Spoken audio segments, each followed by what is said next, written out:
Start verildi ve koşu başladı. 3 numaralı Marjela başlamadı. 3 numaralı Marjela koşuya henüz başlamadı. 10 numarada Olivium liderliği aldı. Farkı yarım boya kadar çıkardı ama dışına 14 numarada Royal Sea geldi. 10 numarada Olivium'dan 1200 metre start yeri geçilirken 14 numarada Royal Sea liderliği aldı. Şimdi o farkı 2 boya kadar çıkardı. 10 numarada Olivium ikincilikte, onun 1,5 boy gerisinde. 11 numarada Derin Fidan sokuldu. 2 boy geride. 1000 geçilirken 2 numarada Ömer Turgay dışına doğru Grand Star geldi. İçinde 1 numaralı Kareas. Onların yanına doğru 4 numaralı Starfish sokuldu. Daha sonra 6 numaralı Allah bariyer dibine yakın. 9 numaralı Melek Sultan dışlarında Western hemen yanlarında. 16 numaralı bir sıra Boğda, onların yanında da 12 numaralı dilim sokuluyor. Koşuda son 600'e doğru gelinirken 14 numaralı Royal Sea rakiplerinin 3-4 boy farklı önünde. 10 numarada Olivium yine onu takip ediyor. Üçüncülükte 2 numaralı Ömer Turgay, hemen dışında 11 numaralı Derin Fidan 2 boy geride.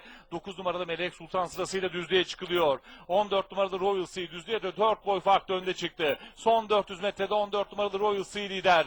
İçerilerden Kareas atak yapıyor. Orta kulvardan 10 numarada Olivium'un, dışarılardan 2 numarada Ömer Turgay'ın ataklarını görüyorum. En dış kulvardan Melek Sultan'la Grand Star'la birlikte. Koşuda son 200'e doğru yaklaştırırken aradaki farklar azaldı. 10 numarada Olivium geliyor. En dış kulvardan 9 numaralı Melek Sultan atak yapıyor. 10 numarada Olivium liderliği aldı dışarıdan. Melek Sultan geliyor. Hakim oluyor rakiplerine koşuyu. 9 numaralı Melek Sultan kazanıyor.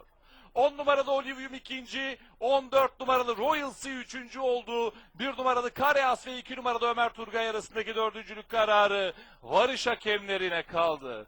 9 numaralı Melek Sultan Mehmet Gönültaş'la kazandı.